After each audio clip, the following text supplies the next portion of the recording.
बड़ी खबर दिल्ली से है। दिल्ली के प्राइवेट अस्पतालों में कोरोना का इलाज हुआ सस्ता, गृह मंत्रालय ने फिक्स किए रेट। आपको बता दें, जिस प्रकार से दिल्ली में कोरोना वायरस से संक्रमित लोगों का आंकड़ा दिन प्रतिदिन बढ़ता जा रहा है, वहीं देखने को मिला कि प्राइवेट अस्पतालों के रेट कोरोना वायरस के इलाज के लिए इतने ज़्यादा थे कि एक गरीब इंसान, एक आम आदमी भी उसे अफोर्ड नहीं कर सकता था।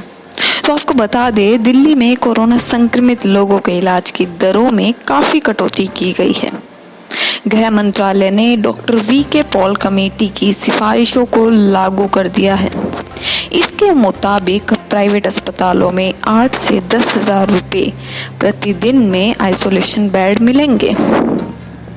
तो सबसे पहला सवाल यहीं खड़ा होता है, 8 से 10,000 रुपये प्रतिदिन। क्या लगता है कि एक आम आदमी, एक गरीब आदमी क्या प्रतिदिन 8 से 10,000 रुपये चुका पाएगा? अगर कहीं भी उसे कोरोना वायरस हो जाता है, क्योंकि राजधानी दिल्ली में जिस प्रकार से वायरस का संक्रमण बढ़ता जा रहा है, तो क्या वो गरीब आदमी जो मुश्किल से बाहर निकलकर सब्जी बेचकर अपना घर चला रहा है, 2 वक्त की रोटी खा रहा है, सरकारी अस्पतालों में बेड उपलब्ध नहीं है।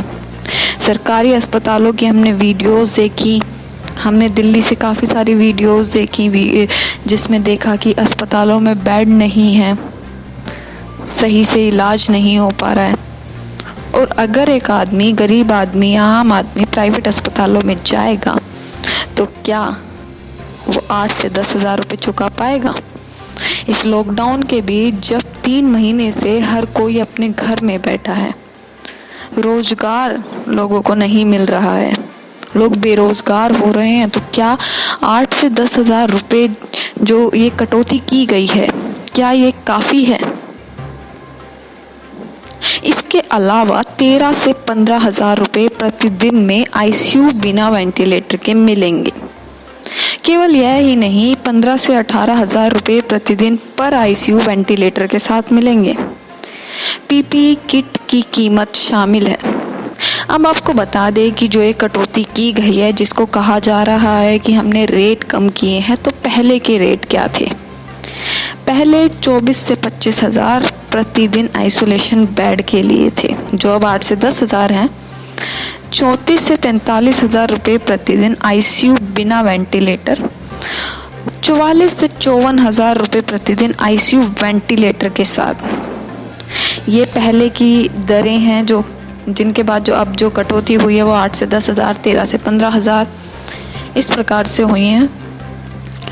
परंतु सवाल सबसे बड़ा यही उठता है, सरकारी अस्पतालों में बेड नहीं है, वेंटिलेटर नहीं है, इलाज नहीं हो पा रहा है, भीड़ है, तो क्या केवल ये कटौती जो की गई है, प्राइवेट अस्पताल केवल अमीर आदमी के लिए बने हैं? क्या नहीं लगता कि और कटौती होनी चाहिए थी, और कटौती कर, ताकि गरीब आदमी, ताकि एक आम आदमी भी जा सके प्राइवेट अस्पताल में, बिना धक्के खाए, बिना भीड़ में जाए। भीड़ में एक गरीब आदमी जा रहा है, एक आम आदमी जा रहा है, तो और लोगों से संक्रमण फैलने का खतरा बढ़ जाता है वहाँ।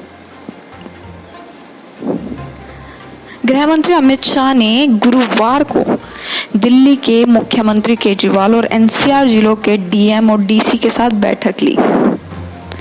अब इस बैठक में कई बड़े फैसले भी किए गए। इसमें सबसे बड़ा फैसला एनसीआर में कोरोना टेस्टिंग को लेकर था। अब एनसीआर में आधी कीमत पर कोरोना टेस्ट किया जाएगा। यह मुद्दा भी पिछले कुछ समय से काफ़ी चर्चा में रहा कि कोरोना टेस्टिंग इतने उच्च स्तर पर उनके दाम हैं, किस प्रकार से लोग उसको अपनी टेस्टिंग कैसे कराएंगे। जिसके बाद अब फैसला लिया गया है कि अब दिल्ली एनसीआर के सभी जिलों में कोरोना वायरस का टेस्ट 2400 रुपये में होगा, जो पहले 4500 रुपये में होता था।